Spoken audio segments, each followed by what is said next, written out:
The capital நேயர்களுக்கு வணக்கம். நான் உங்கள் நிரஞ்சன். ஆபரேஷன் சிந்தூர் ரொம்ப வெற்றிகரமா நடத்தி முடிக்கப்பட்டிருக்கு. இதுல என்னென்ன மாதிரியான ஆயுதங்களை இந்தியா பயன்படுத்தினாங்க அப்படின்றதுதான் உலக நாடுகள் அத்தனையுமே உற்று நோக்கி இருக்கக்கூடிய சூழல்ல அதை பத்தி தான் இந்த வீடியோல நம்ம இன்னைக்கு விரிவா பார்க்க இருக்கிறோம்.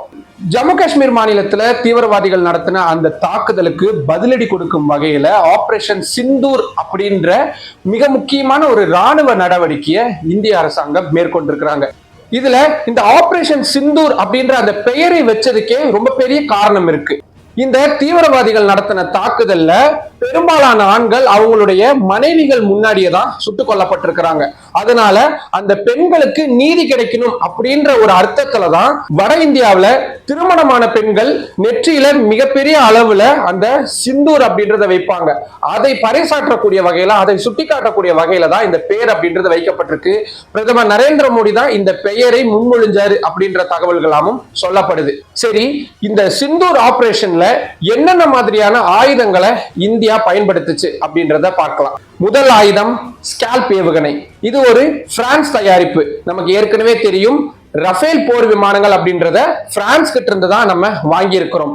அந்த ரஃபேல் போர் விமானங்களுடைய இறக்கைகள்ல இந்த ஸ்கால்ப் ஏவுகணைகளை பொருத்தி பயன்படுத்தக்கூடிய வகையில இது வடிவமைக்கப்பட்டிருக்கு. இத ஷேடோ ஸ்ட்ரோம் அப்படின்ற பெயர்லயும் அழைப்பாங்க.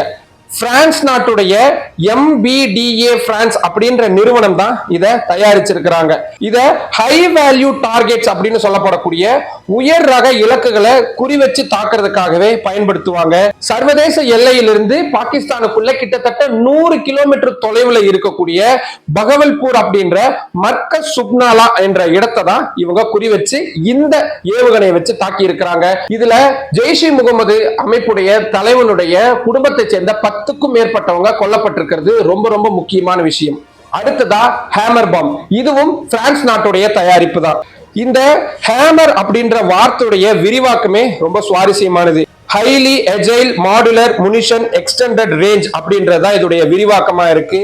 கிட்டத்தட்ட 70 to 80 கிலோமீட்டர் வரைக்கும் இலக்குகளை துல்லியமா தாக்கக்கூடிய வல்லமை படைத்ததுதான் இந்த ஏவுகணைகள். இது முக்கியமா உயரமான மலைகள்ல இருக்கக்கூடிய கட்டிடங்கள் இல்லாட்டி மல்டி ஸ்டோரேன்னு சொல்லப்படக்கூடிய அடுக்குமாடி கட்டிடங்கள்ல ஒரு குறிப்பிட்ட இடத்தை மட்டும் கண்காணிச்சு அதை சரியா துல்லியமா தாக்குற வகையில வடிவமைச்சிருக்காங்க. பொதுமக்கள் அதிக அளவுல பாதிக்கப்படாம இருக்கணும் அப்படின்றதுக்காக தான் இந்த ஹேமர் ரக பாம்களை இந்தியா இந்த ஆபரேஷன் சிந்தூர்ல பயன்படுத்தி இருக்கிறாங்க.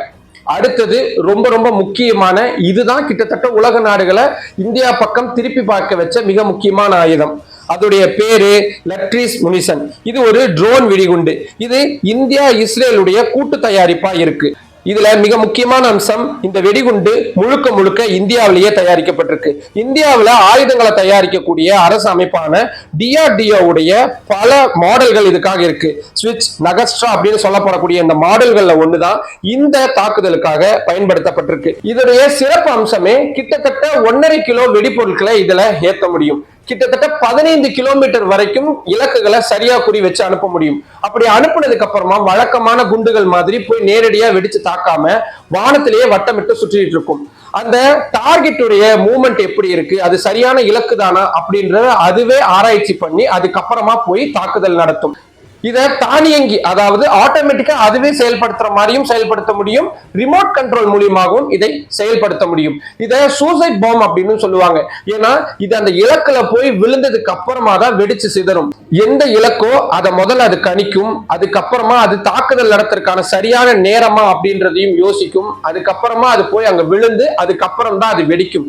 இது எதுக்குன்னா கொலாட்ரல் டேமேஜ் அப்படின்னு சொல்லப்படக்கூடிய தேவையற்ற இலக்குகள் இதுல சிக்காம இருக்கிறதுக்காக தான் இந்த நவீன ரக ட்ரோன்களை பயன்படுத்திருக்காங்க. இது ஒரு அன்மேன்டு ட்ரோன் அப்படின்றது, அதாவது ஆளில்லா ட்ரோன்கள் அப்படின்றது ரொம்ப ரொம்ப முக்கியமான விஷயம். இதன் மூலியமா இந்திய விமானப்படையை சேர்ந்த விமானிகளுக்கும் எந்த விதமான அச்சுறுத்தலும் இருக்காது. அதே நேரத்துல துல்லியமா இலக்குகளை தாக்கி அழிக்கவும் முடியும்.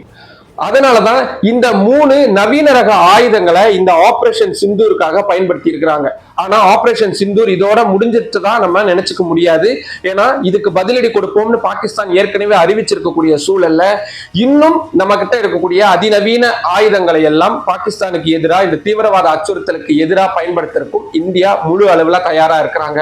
அடுத்தடுத்து நடக்கக்கூடிய நிகழ்வுகளையும் நம்ம அடுத்தடுத்த வீடியோக்கெல்லாம் தொடர்ச்சியா கேபிட்டல் சேனல்ல விரிவா பார்க்கலாம். நம்மளோட இந்த கேபிட்டல் சேனல்ல இன்னும் நிறைய பேர் சப்ஸ்கிரைப் பண்ணாம பார்த்துக்கிட்டு இருக்கீங்க. உங்களுடைய ஆதரவின் அடிப்படையில தான் இந்த சேனலை நான் டெல்லியில இருந்து தமிழ் மக்களுக்காக ரன் பண்ணிக்கிட்டு இருக்கிறேன்.